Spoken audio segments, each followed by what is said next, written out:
This reform of the Security Council has been one of the most important reform agendas. When I first became the Secretary General, many people asked me a question: what is your reform policy? I thought that they were expecting me to change this United Nations in a more effective and efficient way through reforms. I thought much of the changing management change. Then later, I began to realize that when people say reform of the United Nations, they were only interested in reform of the Security Council. I believe that considering such dramatic changes which have taken place during the last 6 decades, the Security Council should be reformed and changed to meet the expectations of the international community, to be able to address all global challenges which we are facing.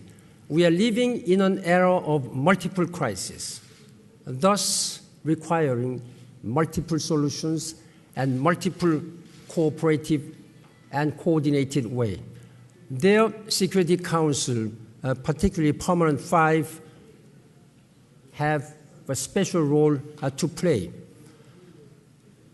Everybody agrees, and I believe that there is almost unanimous consensus within the United Nations that Security Council should be reformed in a more transparent, more democratic, a more representative manner. And they should also change their working method so that more members of the United Nations can participate in their decision-making process. Not only all these P5, or not only the 15 Security Council members. That, I think, we have almost unanimous agreement. Then the question comes where and when, how big and who should be sitting in the Security Council.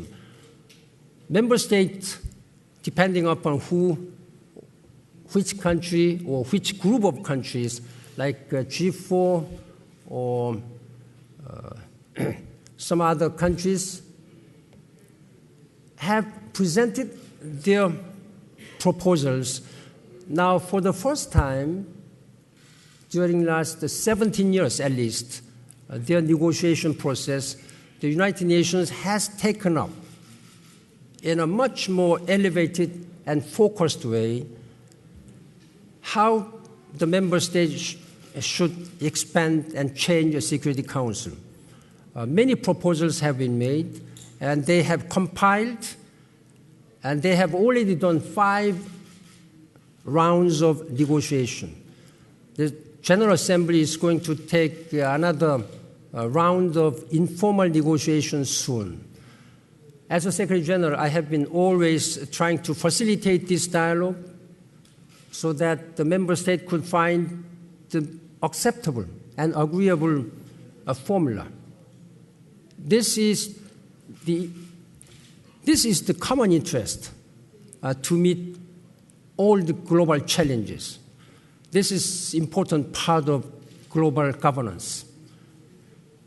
I hope member states will make good decisions as soon as possible. There is another reform process in ECOSOC, Economic and Social Council. They have made good progress again.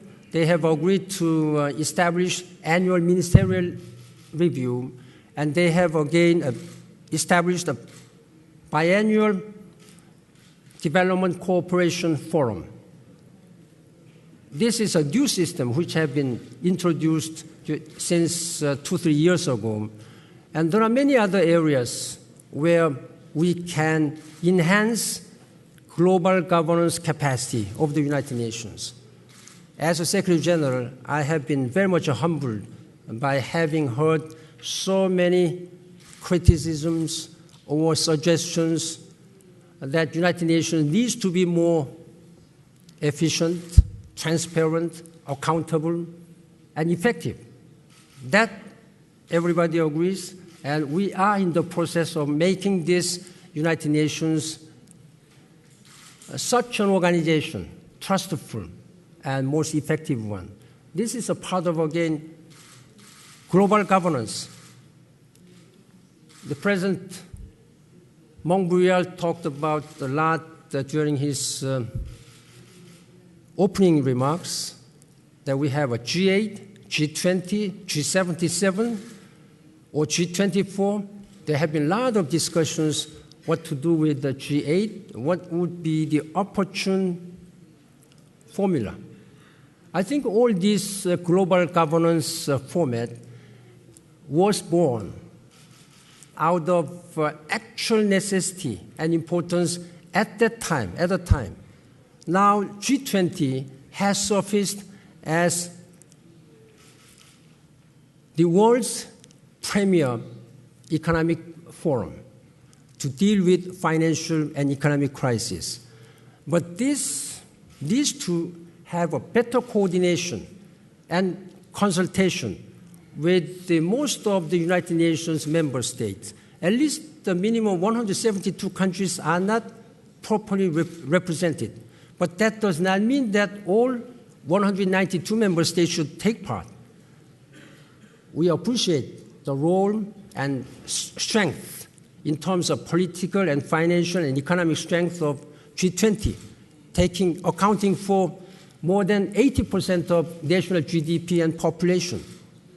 Therefore, their decision is very important. Their decision can be very effective.